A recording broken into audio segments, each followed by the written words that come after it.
Hello and welcome to this video.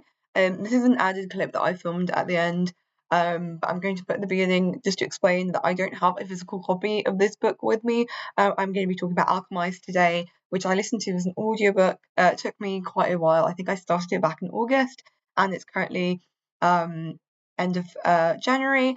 But I do not have a physical copy of it, so I will be editing a screenshot of it here. Yes, that's just what I wanted to talk about. Hope you enjoy the video. Hello and welcome to another video from Only One Read. I am filming this back to back with a book haul video that I filmed. But today I'm going to be talking about Alchemised. I know that everybody and their mum is currently talking about Alchemised. I suppose not currently because I am a little bit late to the trend. It is the end of January and this book did come out in September. But I think it being so long, I think it's unsurprising that some people it took like ages for them to finish it. I didn't finish this book now. I finished it. I was trying to think actually. When did I finish it? I finished it a few weeks ago actually, so no, it has been quite recently. But I haven't really had a chance to sit down and talk about it until now, so you're in for a lucky treat. If you don't know, Alchemized is it's marketed as a dark romance, which technically it is because it is dark and it is primarily a romance, dark fantasy romance, I should add. However, I think that people who kind of go into it expecting just that are going to be very disappointed. This is a little bit of a side note. I don't know if I have mentioned this before. I know this is a little bit hypocritical of me because I am also someone who does buy books off of vibes and tropes, but I do think that the tropification of books lately is slightly harmful because books don't just fit into these nice little boxes. And it's fine if that's what you want. You want something from this nice little box.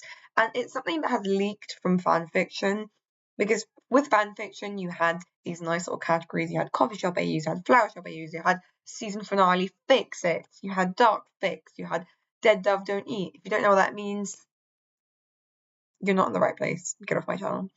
No, I'm joking. But the thing with fanfiction is you wanted to fill a specific emotional void that canon left, and so you were looking for a specific vibe, and so you went and you sought it out. But then in published media, yes, it is also true that sometimes you do want just like something that is exactly the same, and this is what I do with fics a lot, and I do it with real books as well. I said, you know what I mean, traditionally published books. I read a book and I'm like, yes, I want exactly the same thing again, but slightly to the left. But I do think it's harmful because not all books fit into these categories. And then you end up with a false perspective of what these books actually are. Because, for example, ACOTAR is always marketed as romantasy now. It's romantasy, shadow daddy, shadow daddy, shadow daddy. It's a whole like thing. But when ACOTAR came out, romantasy as a genre, as a thing, did not exist. It was marketed as fantasy, and I think it was taken a lot more seriously like 10 years ago when I first read it. Because I'm not like other girls. Like, I read it when it was like actually, like, I read it like I was one of the OGs. Like, I didn't read it when it became popular on BookTok, okay? I read ACOTAR when I was 13. It was one of the first real books that I read. That's a lie. I did read before, but it was the first book that got me into reading properly as like a hobby. Before I would only really read for school, and I would mostly read nonfiction if I did read for myself. I used to have these big like text fact books on like science and geology and history, and those were the kinds of things that I used to read before I got into like breathing novels. And yeah, that's my thing is like when I read ACOTAR, it wasn't marketed as this like scandalous, sexy, romantasy, and there's people market and talk about ACOTAR as if it's like scandalous. There's only like one sex scene per book, so I really don't know what people are at, and I feel like it has it's part of this like anti-intellectualism movement, and a lot of people looking down upon the types of books that women read. They're like, oh yeah, all she reads is porn. Yeah, all I read is porn. Yeah, of course. Just because there's one sex scene in the entirety of this thick ass 600 like page book talking about politics and war and trauma and recovery and hope. Anyway, I know that some people like Sarah J. Maas is not their thing, but I'm using her. And look, I won't say that she doesn't have. There aren't problems with her books. I do agree that it's not the best book ever, but I do still think though that she doesn't deserve the hate that she gets from the men. Like if it's from a genuinely like critiquing like person, then that's fine. I know there's a lot of people who critique her, like the gender essentialism and the lack of diversity in her books, and that's absolutely fair enough. What I'm talking about is these men who critique like the romantasy genre and make fun of women and say, oh, like her head is like full of bullshit because all she reads is romance. Anyway, completely, that was a big tangent because it's not really that related to what I'm going to say, but I was going to say it. I do think that this is all part of, like, I do think the readers are to blame for this a little bit as well, because we're buying into this kind of commodification and consumerism culture where we're just being encouraged to like put books into boxes. Like, yeah, I read romantasy. Yeah, I read like cozy romance. Yeah, I read like dark fantasy romance. And yes, so going off of that, is Alchemised technically dark fantasy romance? Yes, but it is not your traditional dark fantasy romance. So the setup to Alchemised is the main character, Helena, wakes up, I was about to say in a Bacta tank. Shout out to my Star Wars homies, but a stasis tank. In Star Wars, the stasis tanks are called Bacta tanks. Side note for those of you who actually had a life. I'm joking. She wakes up in a stasis tank, and she has fragmented memories, but she remembers who she is, but she's got like memory loss. And she wakes up in this world of necromancy, and she fought as part of the resistance against these necromancers as part of something called the Eternal Flame. So this is a country called oh my god, I've forgotten what the town is called. Palladia, I think. And basically there was this necromancer who showed up, and basically when I say necromancy, I mean animating dead bodies. That was his power. And he overthrew the previous principate of the society, and he kind of went and bribed all of the powerful guild families to like align with him and form a coup. And then there was this war between those who were backing this necromancer and the Eternal Flame, who were basically the royal family surrounded by these loyalists. And there was a lot of like religious implications to this as well, because the Eternal Flame and Palladia, sorry, that I forgot, I completely forgot. I can't believe I already forgot. And Palladia, they regard, obviously they regard necromancy as abhorrent, but they regard like anybody who's able to manipulate flesh, so what is known as vivimancers, as also to being corrupt. And they believe the only way that someone like that can be healed can be redeemed is by dedicating themselves to becoming a healer. So I should mention that in this world, alchemy is the biggest thing. Most people have resonances, is what it's called, when you have an affinity to bend and meld a certain substance. Most people have affinities for different set of metals, and that's kind of your portfolio, if you will, like your reach as an alchemist. But some people are able to do the same with fire, and that's pyromancy, and some people are able to do the same with human flesh, and that's vivimancy, and some people can actually manipulate thoughts and souls, and that is animancy. So that's the world dynamic. Helena wakes up and she's examined, and she's taken to Spirefell, which is this big, massive, gothic mansion. And she's told the High Reeve, who is the necromancer's like second in command, is going to perform this method with you, this experimental technique with you called transference, to try and find what your hidden memories are. because they can tell that someone has been manipulating her mind so that she has missing memories, and they wonder if she's harboring like vital secrets for the resistance that they don't know about.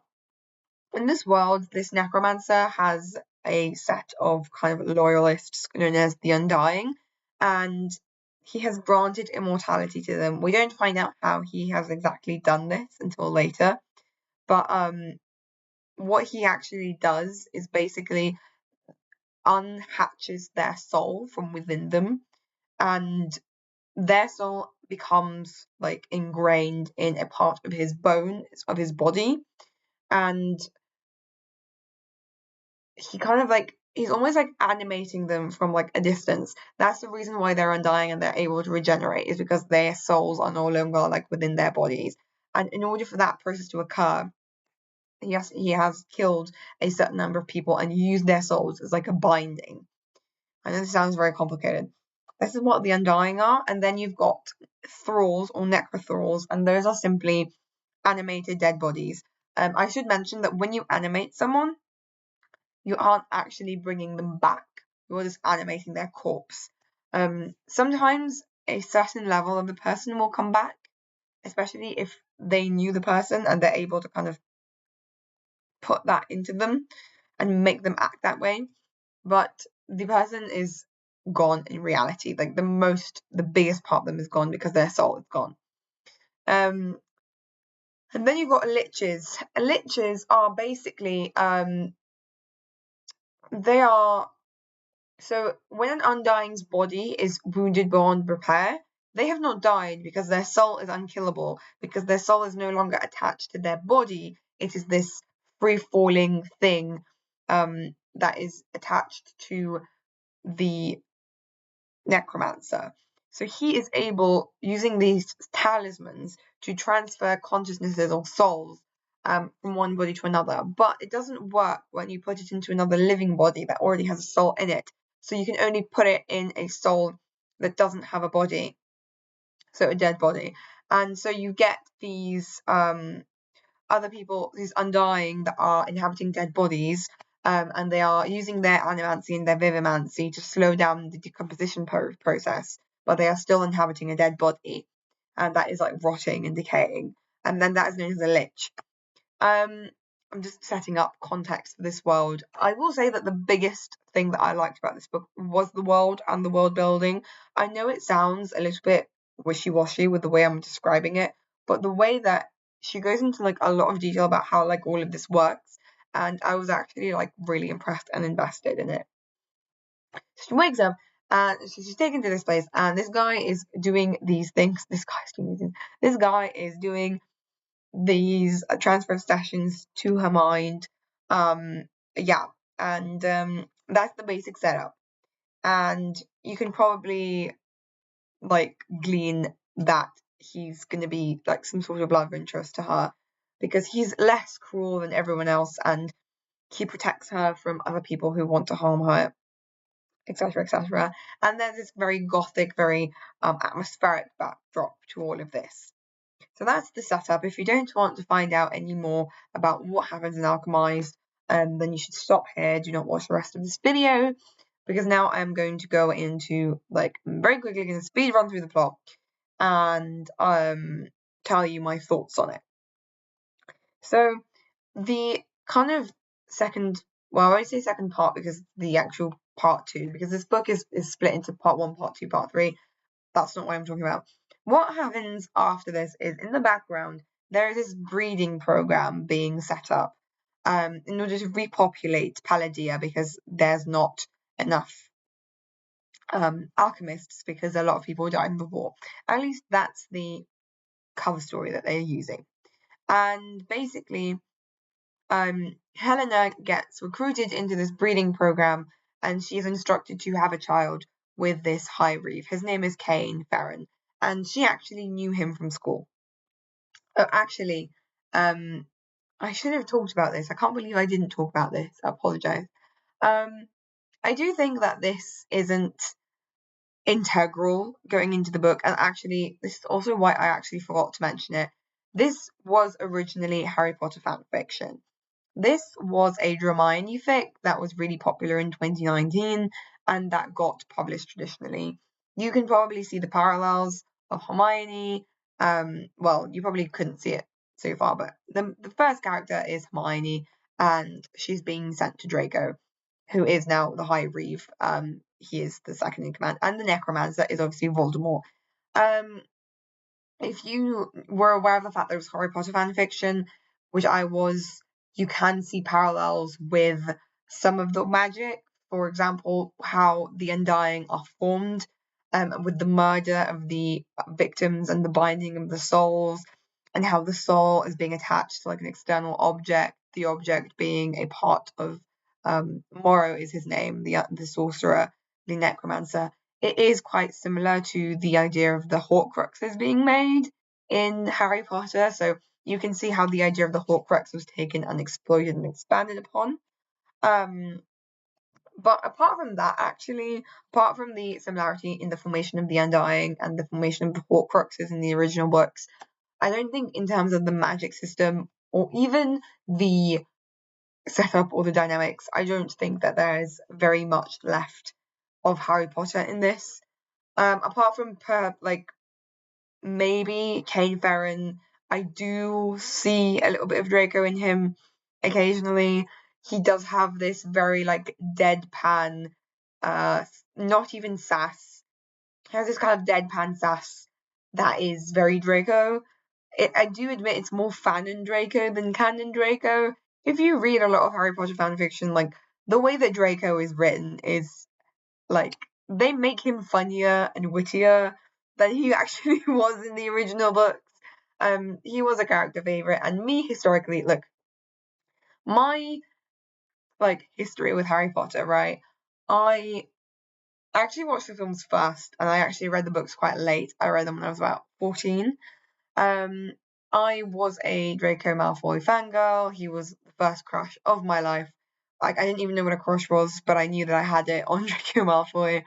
Um, I think the way that Tom played the role was very stylish and very sassy. I was never into Hermione though as a ship. I wasn't too present in Harry Potter fandom spaces generally, so I didn't really know like what the big Hermione like ships were. I know that Hermione the biggest is one of the biggest ships. And on AO3 it used to be the top straight ship.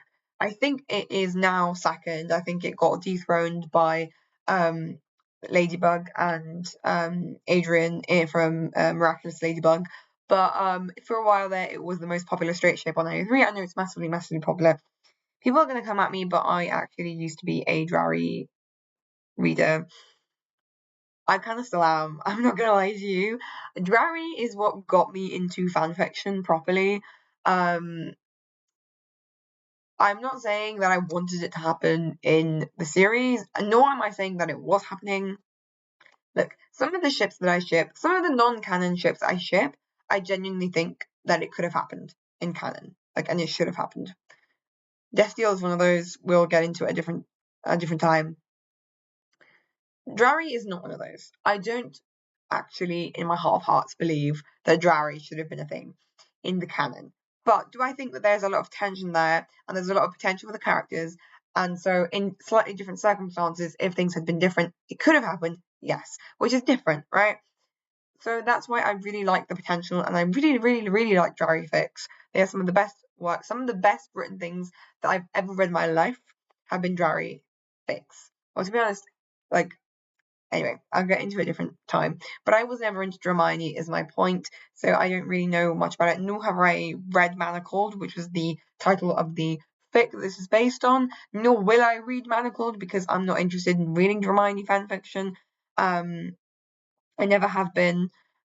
And I can see the appeal of it. Obviously, it's enemies to lovers. But I'll be honest, I don't think they had that much chemistry there. So, yeah, do take that and do with it what you will. Going back to part two. Sorry, not part two. So she's been instructed to have this child with him. So he basically has to rape her. I use the word rape. I mean, it is rape because she is not consenting. Well, she is not consenting to this, but she is not compliant. Complacent is the word. Because she knows that if she is not complacent with this, if she does not allow him to impregnate her, she will be sent off to like a brothel in order for someone else to have a go. And she is kind of like fond of him. She thinks he's less cruel than he could be. He makes sure that she eats. He saves her from his wife because his wife is like insanely jealous of her because he's spending like all of his time with her. And she tries to kill her at one point. Um, there's this other character who Lancaster, who seems to know her from before, but she doesn't remember him. Who tries to hurt her as well. And he's Kane saves her from him. So she is like Stockholm syndrome, like attached to him. So she's like in her head, all right, if I let him do this, then no one else will do it. So she prefers it to be him than anyone else, but he is also not enjoying this. He goes and he throws up afterwards. It's very clinical. He's not violent. She just lays there. It happens. I don't think it's that graphically described personally. Maybe it's because I read a lot of graphic sex and not just sex, but like violent and rape scenes I have read before in fics. I think a lot of people were scandalized with this. Maybe it just doesn't hit me as hard because I read a lot of messed up shit. And my takeaway from this whole thing is honestly that I should go and read A Little Life because lots of people complain about A Little Life. This is completely random, by the way, but lots of people complain about Little Life and like, oh my god, it's like so bad. It's like trauma porn. It's trauma porn. It's like it's too graphic. It's too graphic. It sent me into a depressive spiral. And I was like, okay, maybe I was like reluctant to read it, even though I do own it.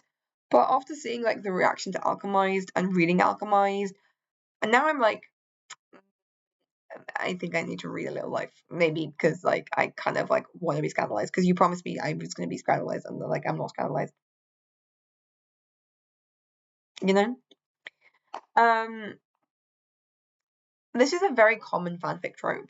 Like fuck or die is what it's called. They're being put in uncomfortable circumstances where they have to fuck or rape each other, and it's complex because there's elements of complicated feelings. Like she has started to like, care for him, and I know that like I don't know, from someone like looking at it externally, they can see this as a hugely problematic.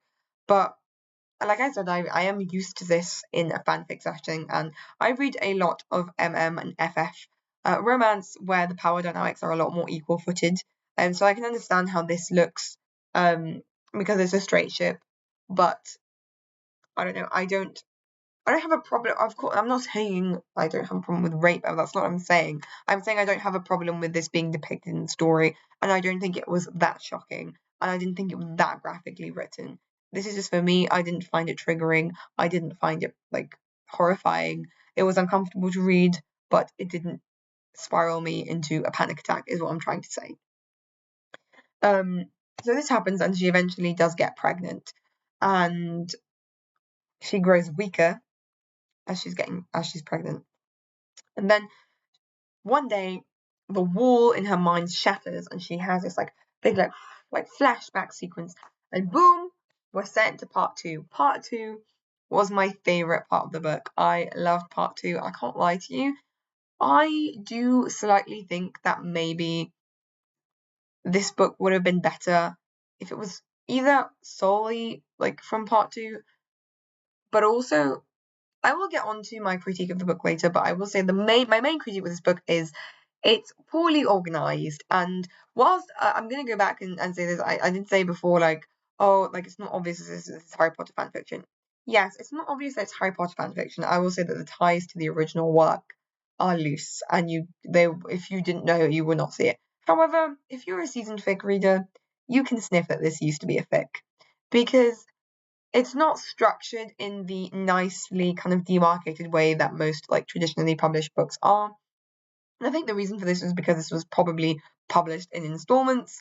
And then when the writer came to like editing it down, she kind of I don't want to say got lazy with it, but was too attached to the way it already was and didn't want to edit it, and just kept it in this way. I think this is also why this book is massive. It's 1,900, no, not 1,000, 1,090 pages or something like that, which it did not need to be. I think this book could have been, it still would have been a long book, but I think it could have been like 700 pages.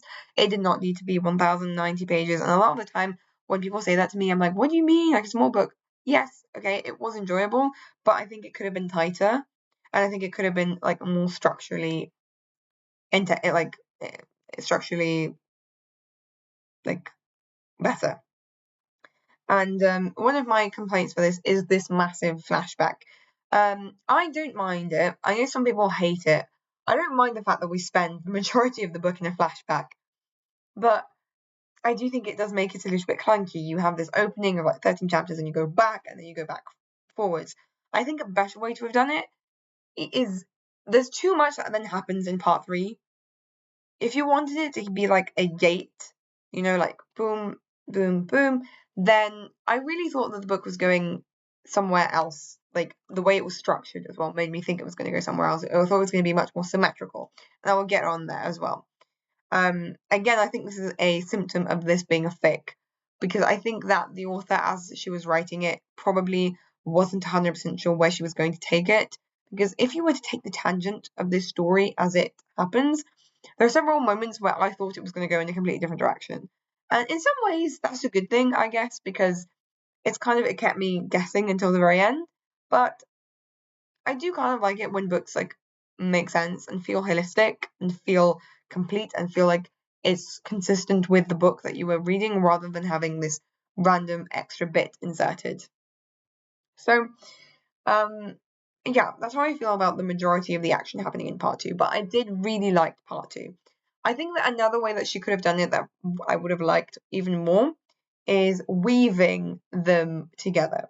So she could have had 1 or 2 opening chapters instead of 13, with Helena in Spirefell and meeting Cain, and then she could have gone back and had like the flashbacks be shorter, a few chapters, and then flash us forward again, a few chapters, flash us forward again, because yeah, that's just all I had to say, because by the time that I finished part 2 as well, I couldn't remember where we were in part 1 and what had just happened before the big like flashback.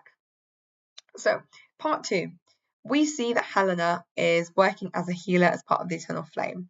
We also get her backstory, which to be fair is mentioned, sprinkled within the first part. Luke Holdfast, which is obviously Harry. If you know if you knew this was Harry Potter fanfiction, you can tell the major characters, like who were the major characters. But if you didn't, you can't see it. So Luke was the Principate. That is the title that they give to their king. Apollo was the predecessor, and his death triggered the war. Cain actually was the one who killed the predecessor under Morrow's direction. And obviously, this is basically I think an AU of if Draco actually killed Dumbledore. You can really tell that Apollo was Dumbledore, and obviously this is what if Draco succeeded in killing Dumbledore. AU, and then it kind of got a little bit out of hand.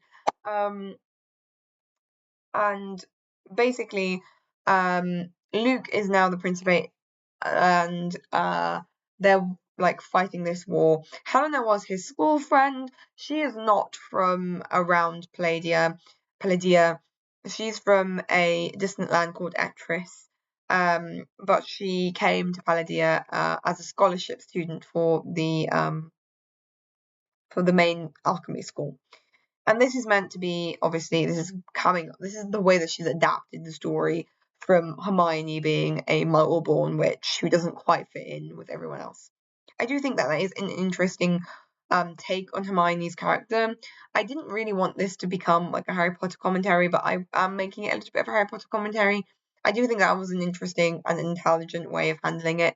Because I think in the Harry Potter series, the fact that she is Muggle-born and is not really a member of that world and is kind of almost overcompensating by being such a good student.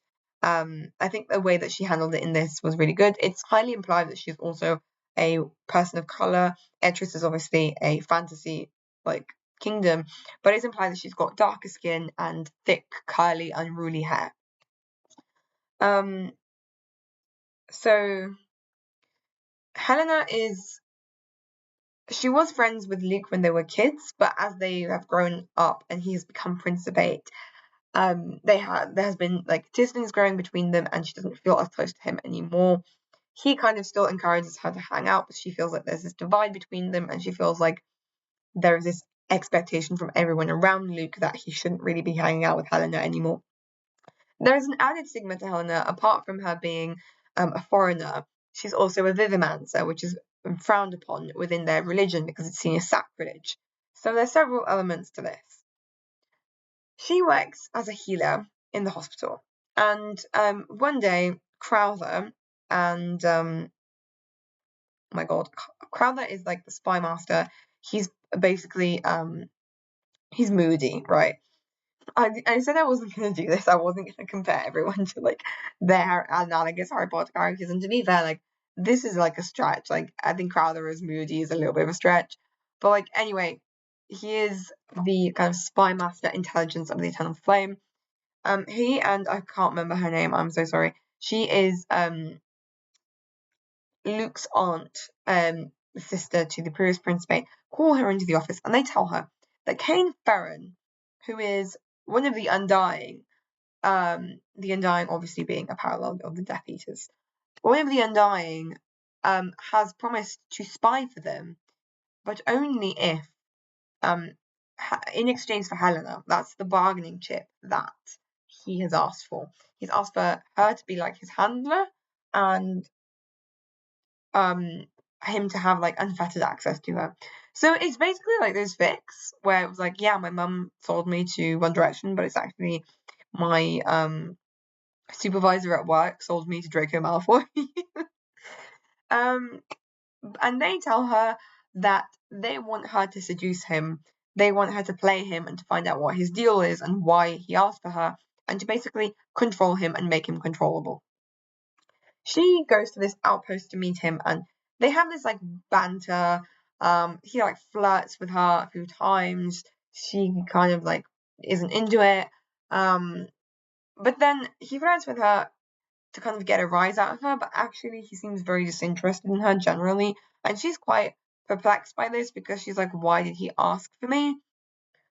Long story short, I'm going to cut through a lot of stuff, honestly, because honestly, like, a lot of things happened and they have kind of like blended into my mind a little bit. He is injured gravely. She saves him. He has this alchemized array carved into his back. Arrays in this world are basically ways of channeling magical energy. And because he failed in a recent assignment from Morrow, gets this array carved into his back and it's meant to kill him, but it doesn't because she saves him. And we later find out that her supervisors actually knew that he had not done a good job and he was going to be punished to die. And they thought he was going to die and they were happy with that, but they didn't tell her this because they thought she was a really bad liar and she was going to give them away if they made it obvious, if she made it obvious that they expected him to die. And we basically find out that Cain never really particularly cared for Helena. The reason that he asked for her was really random. He wanted to make them believe that he had a weakness for her in order to distract them and in order to make them think that he could be controlled. So it was all like a mind game. But anyway, she ends up caring for him because he's always injured, and she always ends up like caring for him. And the same thing happens with her because one time she goes to the outpost and there are these Necrothals that aren't controlled by Cain, controlled by one of the evil Undying, attack her, and she's like injured, and then he heals her, blah blah blah. Eventually, basically, there are a couple of instances where they like kiss and then they feel guilty about it. There's another instance where they have sex and then they feel guilty about it. But then finally, one day, they basically just accept it, that they have feelings for each other. He also reveals to her that the reason that he's been doing this is because he doesn't actually believe in the Undying cause and the necromancer Morrow. He was kind of blackmailed into doing this, into killing Apollo, because here Morrow had his mother imprisoned, His father was nowhere to be seen. He thought he was dead. Turns out he has been made into a lich and he's back. And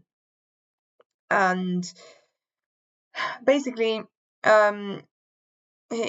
Moro kept his mother in like a cage and tortured her to keep Cain under control. And then one day, eventually, he did release her, but she was so like emotionally like frail and physically like debilitated. One day she has like a cardiac arrest and dies, and so he blames Moro for her death, and he wants revenge. And the revenge he's getting is by spying on the Undying for the Eternal Flame, hoping that the Eternal Flame will take them down and Moro with them. So that's his play, but suddenly he finds himself, he didn't really care before if he lived or died, like all he cared about was revenge for his mother, but he finds himself in love with Helena. And so, God, you know what? I think I need a break. I've been talking for 35 minutes and I'm actually really tired. Okay. So the side note, I didn't have a drink, which I really should have had. I usually have a warm drink when I make these videos, and I remember that's why. So I got some Coke. I'm not sponsored by Coca-Cola, but you can sponsor me if you like. So basically, main plot points that I should cover for part 2 is that Luke is taken. He is kidnapped by the Undying and Morrow. I should mention that Luke has paladins who are sworn to protect him. 2 of them are siblings. They are twins. They are Lila Bayard and Soren Bayard, and they are, you guessed it, Ron and Ginny. Lila is very heavily implied to have romantic feelings for Luke, but basically this culture is quite misogynistic, but they've kind of made an exception for Lila because she has very great alchemical talent, and also because she's also of a royal, well, not royal, but noble blood. The Bayards are quite a prolific noble family, so they allowed her to become a paladin and a warrior. So, but it would be scandalous for them to have a relationship with each other. In order for women in this society to have a high status, they are expected to remain virginal, and Luke can't really marry her because, again, it would be scandalous for him to marry her, and she has sworn this life oath to protecting him, so she doesn't really want to be in a relationship with him either, because for her the most important thing is to protect him. And being in a relationship with him would no longer allow her to protect him in battle and fight with him. So that's the dynamic there. But Luke is abducted, and Lila has been injured and is out of action. Soren enlists Helena with a group of people to go rescue Luke on this solo mission that nobody else has approved because he's desperate to get Luke back ASAP, and everybody else is a bit reluctant because it's too risky. They go for it, and also Soren brought her specifically because she's a Vivimancer, and he says to her, if I die, I want you to reanimate my corpse and use me to continue fighting. That's why I brought you. I brought you so you could use necromancy to get us through this if we have to fall back on that. And as you know, if a character says that, I mean, he's going to die, and he does die, unsurprisingly. And she does end up needing to use necromancy to save them. This is after they have recovered Luke. And they recovered Luke and they found him in this like weird lab where his like organs were all splayed open and they were like black and oozing. And nobody can really figure out what's happened to him. Luke sees her doing this, and then later when he comes back, he starts suffering from these febrile convulsions, but he refuses to see Helena, and he kind of says, get her away from me, get her away from me, and everyone kind of assumes that it's because she reanimated Soren. Even though this is not something that is made public information, they kind of cover it up because of the fact that they managed to get Luke back. She is kind of under the acceptance of this, and everybody who was there kind of accepts the fact that she brought Soren back, and in doing so, she did save them, but they kind of don't really they kind of feel a little bit sick, let's say, or like freaked out about it, and so they understand why Luke doesn't want to hang out with her anymore. But it turns out, this is the plot twist of later, that that is not Luke, and he's being possessed by Morrow, who's trying to take over his body. It turns out that Morrow was actually, his original name was Cetus, and Cetus is basically this like mythical figure within Palladian history, which is mentioned several times. He's basically like Plato, and he talks about, there are all these books attributed to him, and he's like ancient, and he had a brother who was the first. Well, we find out that it was his brother, but the first of the Principates was said to have defeated the first necromancer, and it turns out that that was him. And his brother kind of abandoned him. They were two of the greatest alchemists ever, and they worked together. But like his brother like abandoned him and was disgusted by like his use of alchemy, of necromancy. And so basically what it is Cetus is trying, his body is finally disintegrating. I think that he has possessed other bodies, but I think he's kind of like reached his like hayflick limit, if you will. Because I think that he's fading, and the only thing that can keep him going is trying to possess a holdfast, i.e., someone who kind of shares his genetic material, a descendant of his brother. And so he's trying to possess Luke, and succeeding to an extent, although he is having febrile convulsions and kind of slowly dying. Is there anything else that's supremely relevant? I'm going to have to end this here because my laptop is low on charge, and actually it's 1 p.m. and I kind of just want to go to bed, guys. I'm not gonna lie to you. I'm really tired.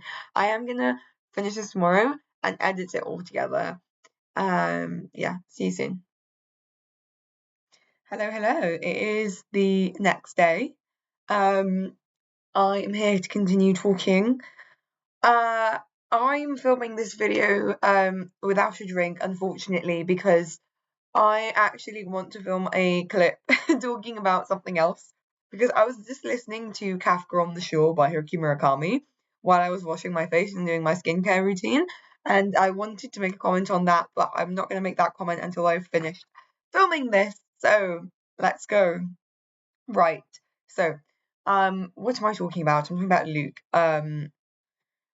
In the meantime, Kane had this plan to bomb all of the Undying at the same time, because they were going to be gathered, because they were going to be hosting an ambassador from a different country. And that was meant to be the final stand. This was meant to be the final battle. This was meant to be the day that they won. This is the day that Helena realizes from something that Luke's healer tells her.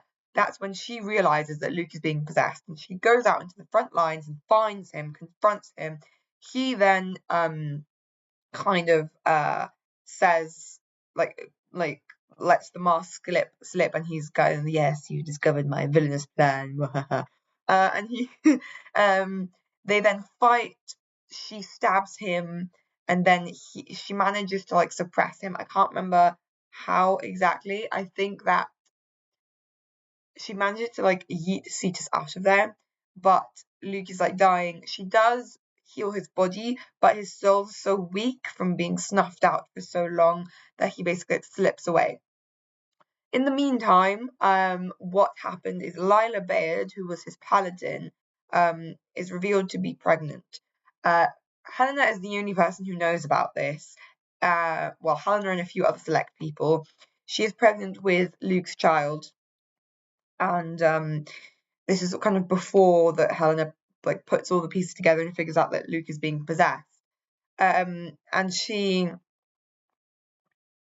is pretending to be ill in order to be quarantined so nobody can find her and discover her and kind of disavow her, because, as I mentioned before, only really virginal women are afforded any status and power in this society. So as soon as it's revealed that she's fallen pregnant, she will not be respected. She will lose everything. She will not be allowed to fight, not be allowed to be a warrior. She will lose her everything that she has in life. Helena offers to have an abortion, but she says no, like, I want to have this child, like, I love Luke. And I think her explanation was that they decided to sleep together after a particularly grueling battle, and they thought they weren't going to make it out of there. And they actually hadn't slept together before, like there hadn't been any sort of actual actuation or pragmatization of their romantic feelings for each other. Although there was a lot of tension and everybody kind of seemed to assume that they were together, they never were, and they had never acted on their feelings. But they decided kind of, okay, we might as well, everybody thinks we're fucking, so we might as well actually sleep together. Um, so that's Lila says this to Helena, and then Lila says, no, I've decided I'm going to keep it. She later tells her that she has told Luke about this, but he has asked for it to remain secret. And this is when Helena starts to suspect that Luke is not himself, because she knows that he cares about Lila so much, and if he knew that she was pregnant, he would want to get her shipped out into safety rather than keeping her like in the thick of it. She's not out fighting, but she is kept in quarantine in headquarters in the middle of the battle, in the middle of the war, the stronghold of the Eternal Flame, but still. And so this is when Helena begins to get suspicious, and then she hears from his healer that he's been having febrile convulsions, and she remembers that she saw the first attempt of the Undying to possess living people, and they came down with febrile convulsions, and that's when her mind starts to click. She goes and confronts him, and Luke, now being himself, lays there dying and apologizes to her. Helena blames herself because I think this was a really intelligent kind of critique of just generally how we can almost like self-sabotage our relationships if we feel insecure of ourselves.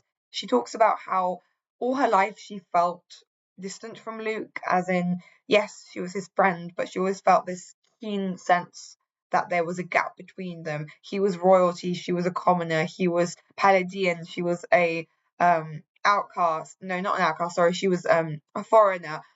He was a pyromancer, he could control fire. This was seen as pyromancy, and the power of the royal family to control fire is seen as holy, and descendant of they are said to be descendants of Sol, or the sun god, whereas Helena's powers of vivimancy are seen to be disgusting and abhorrent, and she's seen as only being able to repent for the sin of being born through sacrificing her entire existence and her entire life for being a healer. And so she feels this keen kind of ravine, like widening and widening between them because of differing responsibilities and expectations. And so she kind of has this back of them in her mind, like her entire life she's expecting the other shoe to drop. So when Luke like denounces her and says, I don't want anything to do with you, don't touch me, she takes that as a confirmation of all of her worst fears. And she didn't realize that that actually wasn't Luke. Like, Luke would not do that, and it was somebody actually possessing him. So I thought that was actually quite cleverly done, and how she feels guilty about it afterwards. As Luke is sat there slipping away, in the meantime, I should say, everything has gone to shit. The stronghold has fallen on the day that was meant to be their victory. The stronghold has fallen. Headquarters has fallen to the Undying, and nobody really knows how. It's later revealed that Crowther, who is the spy master, had this girl under his thumb called Ivy, and basically Ivy's sister went along with Helena and Soren to the rescue mission with Luke and died, and then Ivy feels like angry because of that, because Crowther had promised her that he would keep her sister safe, and so she sold out the Eternal Flame to the Undying because she had been promised that they could bring her sister back. Obviously, they can't actually bring her back. They do reanimate her later, and she does appear in part 3, but you can tell that it's not really her. It's just the Necrothor being animated. So continuing on, so the headquarters has fallen, blah blah blah. Luke lays dying, and he tells her, I want you, like the last thing he tells Helena is, I want you to look after Lila. Promise me you'll look after Lila, and promise me you will never tell her that it wasn't me all this time, because so basically what's been revealed is it wasn't actually Luke who slept with her, even though Luke did have feelings for her. It was Cetus, or the necromancer who possessed Luke, who slept with her and made that decision and made the move because he wanted to conceive a heir of the Holdfast line. So he wanted to conceive the next body for him to possess and harvest. So he begs Helena. He's like, "You can never know that it wasn't me. Like, it would break her. And I need you to promise that you'll look after her for me and the child." And so she does promise that, and then she tries to go back and find Lila, but she's knocked out. It turns out she's being knocked out by Cain's Necrothors because he doesn't want her going back there. She wakes up and Cain has her in this room in his quarters, in this apartment in the city, and he's like, "It's all gone to shit. You've lost. The Undying have won. We need to get out of here. I need to get you out of here." Because they have talked, we've talked about this before. Cain has no particular alliance to the Undying. He wanted them to lose. Unfortunately, they have not. And they've talked in the past about running away together. But Helena begs him. She's like, "No, I can't go. I promised Luke that I would save Lila, and you stopped me from doing that because I was on my way to get her when you knocked me out." And he agrees. He's like, "Fine, you stay here, and I will go and get Lila, and we can all run away together. But you must stay here." He goes and he gets her. But then he reveals to her, he says, "You and Lila need to go. I am going to This is it for me. They've discovered I had to blow up and break into this cell to get Lila, and they are going to find out when they check the records for who was coming in and out tomorrow. They were going to see that it was me, and I'm going to be discovered as a traitor, and they will not ever stop hunting me. So you need to go on without me." And then Helena does not accept this. I can't remember what I also remember there is another character that I've completely skipped over. Who's basically like the equivalent of Snape. My God, what's his name? Oh my God, I'm blanking. He was basically Helena's like lab partner, and they worked on a lot of things together. One of the things they've been working on is a bomb. And so a bomb of dilithium. Now, dilithium is this element that they've discovered that cancels out people's resonance and stops them from being able to use alchemy. And so basically, she tells Cain, "Okay, you go on." But what she's actually planning is she contacts her lab assistant. I can't remember his name. His lab partner. They're not really assistant. They are on equal footing. And he comes and he helps her. He's already there, I think, actually. Sorry. He's kind of escaped with Cain. And so they make these bombs, and she goes while Cain is gone, like bringing Lila to safety, and she bombs the lab to destroy the traces of Cain having entered it so that they don't discover him as being the traitor. But she's captured, and that's how part 2 ends. That's how she gets put in the tank. Part 3 happens. She wakes up. She feels like really conflicted because, okay, she had these kind of like Stockholmy feelings for Cain, but she did like hate him at her core. And now suddenly she remembers that she was madly in love with him, and the whole reason that she was captured and the whole reason that she went through all this was to protect him. And it's revealed that she herself has been the one suppressing her memories. So she started manipulating her own mind when she was captured in order for them not to be able to see in her mind that Cain was her lover, that he was the traitor, to protect him. And so she's been subconsciously doing this for so long that she just got used to doing it, and she wasn't even doing it consciously. And it's only now that she's pregnant and really weak and fragile that she has become so weak that her body cannot keep up the spell or the alchemization, and it's starting to wear off. And then what ends up happening, long story short, is Helena keeps researching ways in which to reverse Cain's undying spell and give him his soul back. This is because this is another reason that he couldn't go with her. cannot leave physically a certain distance away from Morrow, otherwise like he will die because his soul is tied to Morrow's body. She spends time researching, trying to find a way to reverse the spell. It's revealed that he has also gotten married against his will in the meantime, just to satisfy like his family and his and Morrow's expectations. His father, who is inhabiting the dead body of Crowther, as he is a lich, tells him that basically his father doesn't know that his mother was being killed by and tortured by Morrow, so he's still loyal. There is this confrontation at one point where Atreus, which is the name of Cain's father, kills Aurelia, who is Cain's wife, because she starts talking shit about Atreus's wife or Cain's mother. I'm just cleaning these like finer details up because it's not really relevant. Just in case you're wondering, like, what happened to his wife, blah blah. Helena finds a way to reverse the spell, but she needs a willing participant. She needs someone to sacrifice their soul, similar to the ones who did it initially, in order to bind the soul back into Cain's body initially. But it needs to be somebody who's willing, or else it won't work.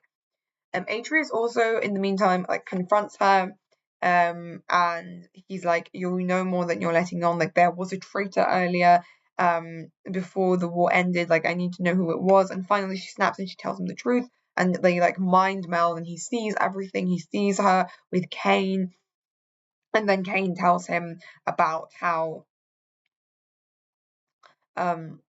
Morrow was torturing his mother, or Atreus' wife. They have a complicated relationship. Atreus was really ridiculously in love with his wife, but he always kind of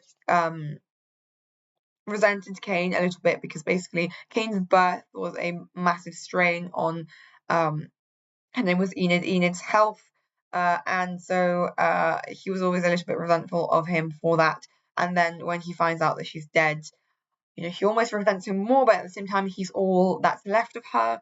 And so in the end, he does still love his son, even though they have a complicated relationship. And he offers himself. He's like, I am going to give my life in order for you to undo the spell, to allow him to be free and to escape with you. And she does it. And they basically like run away. And Cain takes her to this place that he's been hiding Lila. Lila has a son named Apollo, who is obviously Luke's son. And together they escape and they go to Etris, which was Helena's homeland, which is like an island nation, a string of islands in the sea, and that's basically it. Lila, in the end, decides to also the kind of they kind of fake their deaths because the entire like of the manor burns down in their escape, and so everybody thinks that the High Reeve has died, and then the kind of neighboring nations invade because they see Pelagia is weak and they win. Morrow retreats into some cave. Lila, years later, decides to actually pick up like her battles again, and she goes and reemerges and says that Lila Bayard, and she takes Apollo with her and announces that this is like Luke's son. And she leads an army to find Morrow and she kills him, and she basically stays there and helps to reconstruct Pelagia. In the meantime, Helena has given birth to their child, her and Cain's child, who they named Enid, after Cain's mother. And Enid is also like best friends with Apollo up until the time that he has to leave with his mother. And then years later, there is this epilogue where we see Enid coming to Pelagia for the first time as a student for the newly rebuilt institute, and meeting Lila and Apollo again. She kind of greets her as like an old friend, but she doesn't tell anyone who her parents are because everyone thinks that Helena and Cain are dead, and obviously Cain is painted in a very negative light because nobody knows that he was actually a spy for the war, for the Eternal Flame. And that's basically where the book ends. It's a little bit bittersweet because it ends on this note of Enid being like, nobody is going to remember my parents and the good that they did for this war. And it's almost like a little bit of history might repeat itself because she's being erased again, like Helena is being erased. Um, it ends in a very famous way, where Enid is looking into this photograph of this history book that talks about how Helena was she's just a footnote in the war, and she's entered as foreign-born alchemist and healer. She was non-active in the Eternal Flame and did not fight, and that is all that is remembered of Helena and her sacrifice. So I am going to say something. The way that people were talking about this on like Instagram and TikTok and YouTube, I was expecting like a devastating ending. And not gonna lie to you, I kind of feel like this is what I was talking about earlier about how like I could not predict where this was going and like what theme this book kind of wanted to settle upon. Was because I do think in some ways it would be more symmetrical and more like compact and more structurally, you know what I mean, make sense if it was a tragic ending. So what I thought was going to happen was we had the opening chapters of Spirefell, we had the big flashback, and I thought that the next few chapters were going to be a few chapters, and I thought that Helena was going to die. I thought she was going to die in childbirth. She was going to become very weak because her child was also a Vivimancer, and it's well known that Vivimancer children unknowingly siphon the energy force of their mothers. This is also why Cain, who is also a Vivimancer, I should have said, obviously he is because he's a necromancer, sorry. Cain has the ability, why Cain's birth was so impactful on his mother. So basically, I was expecting her to die in childbirth or to be very weak, etc. Or the other thing I was expecting Cain to die, sacrifice himself, and then Helena has to raise their child alone. The fact that it was kind of a happy ending, and then I was reading it and I was like, this feels very much like a fix it fic. You know, there is a way that fix it fics are done. This is also a thing that happens in fanfiction a lot, and I do appreciate it, to be fair, where it's a very bittersweet, open-ended ending. You know, there is happiness and they have settled, but it's kind of, and not everything is tied up in like a nice little neat bow. But I kind of would have preferred it again if they had like ended it earlier and been like, yeah, they're healing and they're trying, but they've still got nightmares, etc. Instead, we got all these sequences, and there are several chapters that kind of have these little flashes of their lives, like throughout time, until we get this kind of like epilogue of E being her nickname, Enid, coming back to the Institute. I don't know, I just thought it was a little bit clunky and a little bit of an odd choice. For that to be the ending. You know, Helena and Cain have been the main characters for so long, and all of a sudden you're gonna make like the final chapter be about their daughter and how their daughter feels about them. I don't know. I have mixed feelings about this. I generally don't really like epilogues where it's like epilogue and then it's like from the kid's perspective. I just think it's a bit of a cop out, I'll be honest. I'm sounding very, very critically harsh. I am gonna say that overall I did rate this 4.5 stars because it was well written. The world building was really good, and it made me emotionally invested. And I guess one way in which you could say that this kind of unpredictability was a good way. It was a good thing. It was because it was quite thrilling, and you couldn't really tell where it was going. But there were a few times, especially in part two, where I felt like I was reading a completely different book. There was also mentions in part two of things like Krauser had this withered arm and Helena healed it for him. And I just thought that was going to go somewhere, but it didn't. And I just feel like there are several things that kind of just get mentioned and that don't come to fruition. I think it was, like I said before, because the author herself like didn't know exactly where she was going to go with it when she was writing it. So yeah, I kept waiting in the end chapters for something tragic to happen because everybody was like sobbing, talking about it. But then I was like, it's not going to happen because we're in the fix it part, right? There is, like I said, a very well-known trope in fanfiction where they go somewhere else. It's far away from like where all of their horrors and traumas were, and they go somewhere else to like recover. They never like fully recovered, but they have this kind of like soft domesticity, and it talks about them trying to recover. Helena's arms have gone like um paralyzed, sorry, her fingers are paralyzed in some ways because of the strain that she's been under, and the also I should have mentioned that when Kane was doing like the transference, the mind melding thing to her, she was suffering from like epilepsy. um and she basically makes these mechanical contraptions to allow her fingers to move again. So it's all about healing. It's all about trying to recover what's lost, but the idea that they will never fully recover what's lost. And this is a very, very, very common thing that happens in fan fiction. So as soon as they started moving, I was like, okay, I think this is going to be like a happy but slightly bittersweet ending, which is what happened. But I think I felt misled because everybody was talking about how Alchemised broke them and they couldn't stop sobbing afterwards. And I don't know, I guess I just expected a much, much, much sadder ending. I know I would describe this ending as bittersweet and melancholic. I would not describe this as a sad ending. Um, I do think that overall it is a hopeful ending. Um, but with a possible warning for the future.